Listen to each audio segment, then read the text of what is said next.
Hi friends, my name is Reyna and welcome back to my channel. This is the Body Kind Yoga channel. I do weekly yoga classes and also lifestyle content. And so one of the biggest questions I get asked is, my wrists hurt in yoga. My wrists hurt when I do this pose, that pose. And so this is not a yoga class. This is a wrist-focused mini workshop. And this is the kind of content that I provide on my Patreon. And so I'd like to do a mini version for you all. And if you like it, you should check out my Patreon. But with that said, our wrists. So like, they're right here. We all know them, we love them. And I would say to most people, when they're like, my wrists hurt during yoga, you know, barring extenuating circumstances like carpal tunnel, arthritis, you know, things going on, you're probably not using your hands. And you're like, well, of course I'm using my hands. You may be using your hands, but are you using them effectively? And so much of the yoga practice, the asana practice, especially when it comes to what we see online, what we do in class, it's a lot of hands to the earth. And while this may feel like pretty natural, it's not necessarily a normal movement. It's not something that we're doing all the time if you're not, I don't know, doing yoga or acrobatics or push-ups or planks. It's just like not a thing that we do that often. So when I say you're not using your hands, I just mean you're probably not using them actively and you're not engaging your hands. And so we're just gonna talk a little bit about tabletop. And you're welcome to do these things with me, you're welcome to watch this, but basically, when we come into a posture like tabletop, hands and knees, a lot of teachers will say, spread your hands wide as you can. And I used to say this as well. And I don't anymore because I think it's wrong, honestly. And I'm not like a black and white kind of person, but I'll just say, I think it's wrong. So open your hand up, spread your fingers as wide as you can, and just take a minute to observe. Like, is it easy to hold your hand like this? Where do you feel tension? Do you feel any straining? If you were to grab something, would it be harder or easier with your hand spread this wide? Do you feel strong in your hands when they're spread this wide? My answer is not really. And then bring your fingers together. And we know like this isn't like a super effective way to do things. Like there's a reason that, you know, Barbie had her hands like this because they didn't want her doing anything. Anyway, so we don't want our fingers glued together. We don't want our fingers spread super wide. Find the natural paw. If you were gonna wave to someone, hey, what's up? Your natural paw. And with your natural paw, place your hands to the ground. So once you find that natural paw, I want you to try to press your hand knuckles into the earth. And so when I say your hand knuckles, these little blurbs at the bottom of your fingers, try to press those into the earth. And you'll notice to press those into the earth, you have to grip with your fingertips. So as you press your hands down, the tips of your fingers grip into the earth. And now make sure you're pressing into the inner line of the hand, your thumb knuckles, that little like index finger knuckle, and get a nice good grip. So as we grab here and we pull up, it helps us lighten the load. It helps take some of the pressure off our wrists if our hands are flat and we're just kind of dumping into the joint, as opposed to really gripping the earth, lifting up, and then we press the earth away.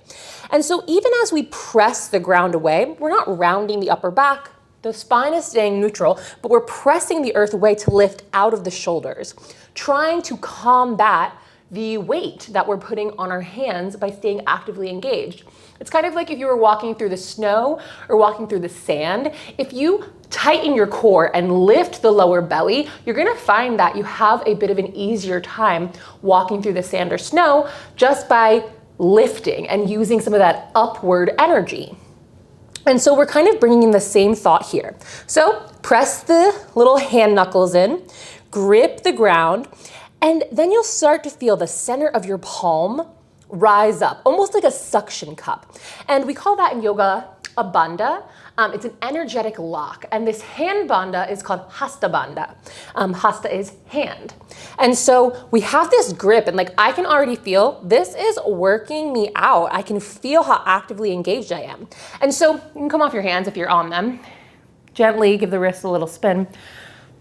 We want to bring that level of engagement, and maybe you're not going 100% all the time, but we want to bring that intention to pretty much all of our poses that we're having our hands on the ground. Now, if it's just like your fingertips on the ground, maybe not so much, but if we've got our hands on the ground, we're staying nice and actively engaged, we're lifting away, we're in our tabletop, step back, we're in our plank, downward facing dog, and we have these really actively engaged hands. We have our wrists feeling supported. And these postures, plank, down dog, up dog, and tabletop, are where so many people feel strain in their wrists. And so that's kind of my number one tip, is to use your hands.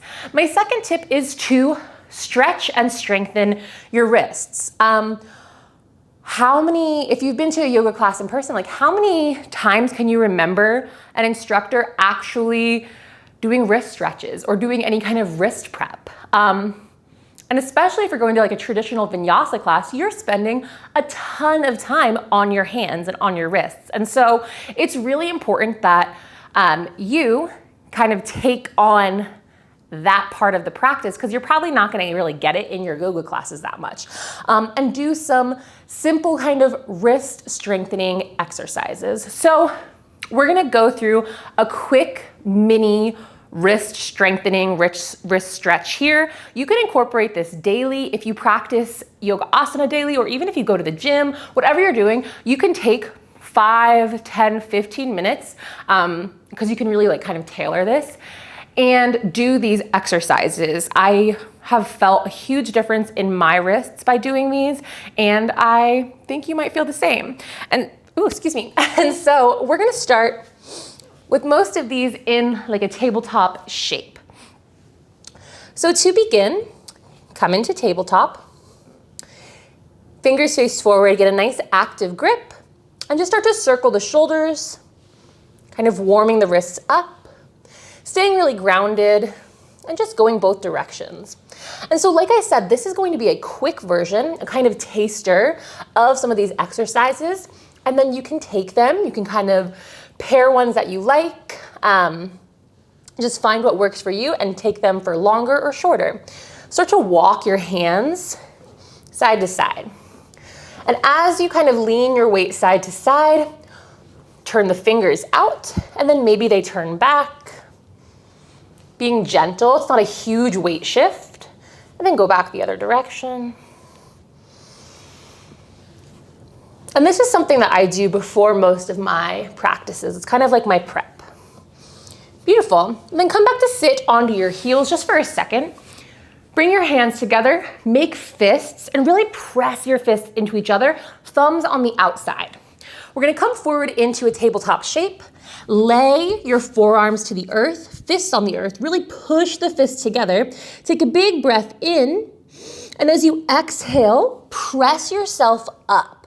And so you're on the backs of your hands, but as you can see here, my weight is slightly back. So everything's not over my hands, because as I find more comfort, more space, and more strength here, I can send a little bit more weight forward, a little bit more weight forward. And maybe eventually I am in a full tabletop like this. Come on down. And I like to do 3 to 5 rounds of this. So big breath in, press up. Exhale, lower. Nice and slow. One more. Inhale, press up. Keep pressing the knuckles together. Exhale, lower. Good. Slide the hips back. Little circles. Good. Beautiful. Coming back, make your hands into fists once again. This time place your thumbs on the inside, close your fists. Come into tabletop, press your knuckles into the ground as if you were kind of doing like a push-up on your knuckles. And this is a really slow and a really small movement. So what you're gonna do is you'll roll forward just a little bit, Lift the pinkies, the ring finger off the earth and roll forward. You'll feel a stretch along the front, kind of thumb side of your hand, and then roll back. And again, your weight modulates this. So you roll forward a few times. And again, 3 to 5. Really slow, really gentle. Good, and then come back. Little tiny circles. And if you've done some of my classes on this channel, then you've definitely done some of my wrist stretches, little revs, things like that, roller coaster. And so we're not going to do too much of that here. This is going to be more focusing on kind of the more intense stretch and strengthen. Beautiful. Awesome. Coming back to tabletop, press your hands into the earth. And we're going to press onto our fingertips, really trying to use just the fingers and just the hands. So lift the core, lift out of the shoulders by pressing the earth away. And now press your fingertips down. Try to lift the heels of your hands. Your weight will shift back. That's okay. Lower down. And you can do one at a time, kind of side to side. Just trying to keep your weight center though. Or you can press both up at a time. It's really up to you, but we're just lifting the whole of the hand, feeling that kind of press on the inside of the arm, and then come down, set the hips back, little wrist circles. You can interlace the hands, ride a little roller coaster. Good. Flip the palms out ahead of you, arms overhead. And again, these are ideas. This is not a yoga class. This is not even a full sequence. These are things that you can integrate into your day. And then the last two things we'll do, take your knees wide, feet come towards each other. Left hand comes under the body. So it's kind of like right under my belly button, fingers face my body. Bend the elbow, start to sit your weight back. And you're gonna feel the stretch right up the forearm. To get more intensity, you can pull the heel of the hand off the earth and then lean your weight forward or come up, walk the hand further under the body, same. So pressing my weight forward and lifting the heel of my hand up, I feel a stretch up the forearm. You wanna be really slow and really careful with these. You don't wanna dive right in. You wanna kind of really enter these postures slowly and see where you are today. And then slowly come up. Really use your opposite hand to help you come up controlled.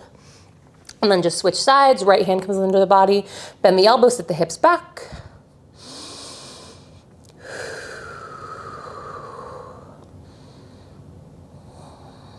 Good. And then use your left hand to help you come up. Walk the knees in, little circles. And last but not least, we will flick. So as if you're kind of flicking water off your fingers, you want to try to go as fast as you can. Start to flick. And you can flick right out ahead. I like to lift my arms over my head. And even trying to do this for like 20, 30 seconds can be really challenging. So flick, go crazy for 10, 9, 8, 7, 6, 5, 4, 3, 2, 1, release. Give the hands a little shake. And that's it. So again, this was just a quick kind of rugged little mini wrist workshop. If you have any questions, please ask them below. If you like things like this, you may like my Patreon, check that out. Or if there's other things that you'd like to see on this channel, let me know below. So thank you so much for being here, for watching, and I will see you next time.